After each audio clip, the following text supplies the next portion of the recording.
தாய் தமிழ் அகாடமியின் சார்பாக வணக்கம். நம்ம நேற்று கிளாஸில் என்ன பார்த்தோம் அப்படின்னா கண்ணாடி பிம்பங்கள் பார்த்தோம். இன்றைக்கி கிளாஸில் என்ன பார்க்க போகிறோம் அப்படின்னா தண்ணீர் பிம்பங்கள் பார்க்க போகிறோம், வாட்டர் இமேஜ் பார்க்க போகிறோம். கண்ணாடி பிம்பங்களுக்கும் வாட்டர் இமேஜ் தண்ணீர் பிம்பங்களுக்கும் பெரிய வித்தியாசம் ஒன்றும் இல்லை. நம்ம பேப்பரை புக்கை பெரட்டுவோம் பாருங்கள், ஒவ்வொரு சீட்டாக திருப்போம்ல, அந்த மாதிரி லெஃப்ட் ரைட்டாக திருப்பணும் அப்படின்னா கண்ணாடி பிம்பங்கள் கிடைக்கும். அப் அண்ட் டவுன் மேலே கீழே நம்ம பேப்பரை திருப்போம் பாருங்கள், அந்த மாதிரி திருப்பினோம்னா தண்ணீர் பிம்பங்கள் நமக்கு கிடைக்கும். உதாரணத்துக்கு சில எழுத்துக்கள் கொண்டு வந்திருக்கேன். ABCD அந்த மாதிரி லெட்டர்ஸ் இருக்குங்களா, இது தண்ணீர் பிம்பத்தில் பார்க்குறப்போ ஏ அப்படியே கவுத்தி வச்ச மாதிரி இருக்கும்.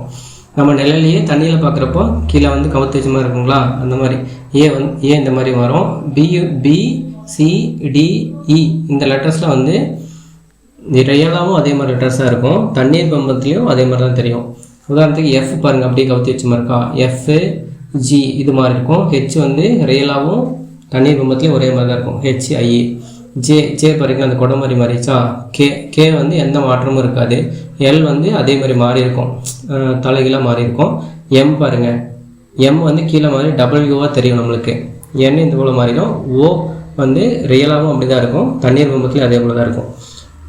P அது B அந்த மாதிரி மாறிடும். Q இது போல் மாறிடும். R தலைகீழாக கவுத்தி வச்ச மாதிரி ஆயிடும். STU இந்த லெட்டர்லாம் தண்ணீர் பிம்பத்தில் மேலே கீழே மாறி இருக்கும். V இப்போ W பார்த்தீங்கன்னா M மாறி இருக்கும். X எந்த மாற்றமும் இருக்காது. Y இது போல் மாறி இருக்கும். Z இந்த பக்கம் திரும்பி இருக்கும். அவ்வளோதான்.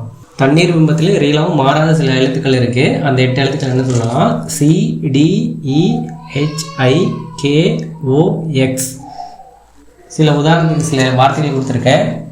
Kick, kid, side, hike, code, sick இந்த மாதிரி வார்த்தைகள்லாம் தண்ணீர் பிம்பத்துலேயும் ரியலாகவும் ஒரே மாதிரி தான் இருக்கும், எந்த மாற்றங்களுமே இருக்காது. இப்போது தண்ணீர் பிம்பத்தில் எக்ஸாம்பிள் பார்ப்போம். ஒரு 4 கொஸ்டின் கொண்டு வந்திருக்கேன். இதில் DISC அப்படின்னு ஒரு வார்த்தை இருக்குது. இந்த வார்த்தை கொஸ்டினில் இருக்கும். நம்மளுக்கு நம்ம தண்ணீர் பிம்பத்தை தேர்ந்தெடுக்க அப்படின்னு நான் கேட்டிருப்பாங்க. ABCDன்னு 4 ஆப்ஷன் இருக்கும். இப்போது நான் ஒரு பேப்பரில் அழுத்தி எழுதிக்கிறேன். ஒரு பேப்பரில் நான் எழுதிட்டு நான் ஒரு ஏரோ மார்க் மேலே போட்டிருக்கேன். ஏன் மேலே ஏரோ மார்க் போட்டிருக்கேன்னா, இந்த ஏரோ மார்க்கு இப்படி கீழே இப்படி கவுத்தி இப்படி வச்சு பார்த்தோம்னா நம்ம வாட்டர் மார்க்கில் தெரியும். இப்போ பாருங்கள், A ஆப்ஷனும் வராது, B ஆப்ஷனும் வராது, D ஆப்ஷன் போதுங்களா. DISC இது அதே மாதிரி இருக்குது பார்த்தீங்களா. அப்போ இதுக்கு ஆன்சர் C தான். இந்த மாதிரி ஒரு சின்ன டிப்ஸ் வச்சு நம்ம பயன்படுத்திக்கலாம். இப்போ நம்ம 2வது உதாரணம் பார்க்க போகிறோம். இந்த 2வது உதாரணத்தில் ஃப்ராக் அப்படின்னு நமக்கு கேள்வி இருக்குது. தண்ணீர் பிம்பத்தை கண்டுபிடிங்கன்னு அவங்க சொல்லிடுவாங்க. நம்ம எக்ஸாமுக்கு எழுதி பார்க்க ஒரு பேப்பர் தருவாங்க. அந்த பேப்பர் பின்னாடி நம்ம இந்த மாதிரி எழுதிக்கலாம். இந்த மாதிரி ஃப்ராக்னு ஒன்று எழுதி மேலே ஒரு ஏரோ மார்க் போட்டுக்குங்க. இந்த ஏரோ மார்க் எதுக்கு அப்படின்னா, இந்த ஏரோ மார்க் மேலே ஒரு மாதிரி இருக்குது. அந்த ஏரோ மார்க் அப்படியே கீழே கமுத்தி வச்சு பார்த்தோம் அப்படின்னா பேப்பர் நான் திருப்பிட்டேன். இந்த F பாருங்கள், T மாதிரி தெரியுதா. நான் முன்னாடி ஒரு 8 வார்த்தை சொல்லியிருந்தேன். அதில் இந்த O எந்த மாற்றமும் இருக்காது. O அதே மாதிரி இருக்குது.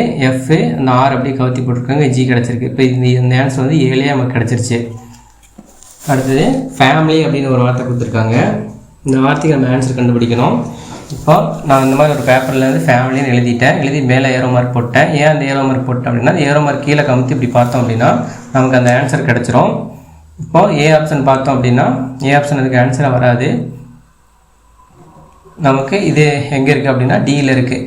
D ஆன்சர் ஈஸியாக நம்ம கண்டுபிடிச்சிடலாம். இந்த மாதிரி ஒரு சின்ன ட்ரிக்ஸை பயன்படுத்துறது மூலம் 5 செகண்ட்லேயே நமக்கான ஆன்சரை கண்டுபிடிச்சிடலாம்.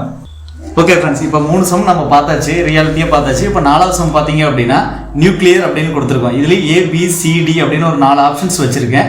ஸோ இதுக்கு நீங்கள் கமெண்ட் பண்ணுங்கள், இந்த 4 ஆப்ஷன்ஸில் எது கரெக்டான ஆன்சர் அப்படின்னு சொல்லிட்டு. நீங்கள் ரஃப் ஷீட்டுக்கு ஒரு பேப்பர் ஒன்று எழுதிக்கங்க. அந்த பேப்பரில் நியூக்ளியர் அப்படின்னு எழுதிட்டு மேலே ஒரு ஏரோ மார்க் சிம்பிள் போட்டு அதை அப்படியே நம்ம ஆல்ரெடி சொன்ன மாதிரி தான் அதை ரொட்டேட் பண்ணிக்கங்க. ரொட்டேட் பண்ணி கீழே பார்த்தீங்க அப்படின்னா அந்த ஏரோ மார்க் கீழே இருக்கும். உங்களுக்கு எக்ஸாம்பிளுக்கு நான் காட்டுறேன் பாருங்க. ஸோ நான் இப்போது ஃபேமிலி அப்படிங்கிறத நான் இந்த மாதிரி மேலே ஏரோ மார்க் இருக்கிற மாதிரி காட்டிட்டேன், கீழே எழுதிட்டேன். நல்லா அழுத்தி எழுதுனீங்க அப்படின்னா உங்களுக்கு அச்சு அந்த மாதிரி விழுவும். ஸோ அதை அப்படியே நான் இப்படி கீழே காமிக்கிறேன் பாருங்க. இப்போ ஃபேமிலி அப்படிங்கிறது ஃபர்ஸ்ட்டு நமக்கு T மாதிரி வந்திருக்கும். அதில் நம்ம சொன்ன மாதிரி தான் D ஆப்ஷன் வந்துருச்சு. So same way example nuclear அப்படின்னு கொடுத்துருக்கேன். இதில் ABCD அப்படின்னு 4 ஆப்ஷன்ஸ் இருக்குது. இதில் எந்த ஆப்ஷன் கரெக்டான ஆப்ஷன் அப்படின்னு சொல்லிட்டு இந்த கமெண்ட் செக்ஷனில் கமெண்ட் பண்ணுங்கள். மற்ற வீடியோ சந்திக்கும் வரை உங்களிடமிருந்து விடைபெறுவது தாய் தமிழ் அகாடமி.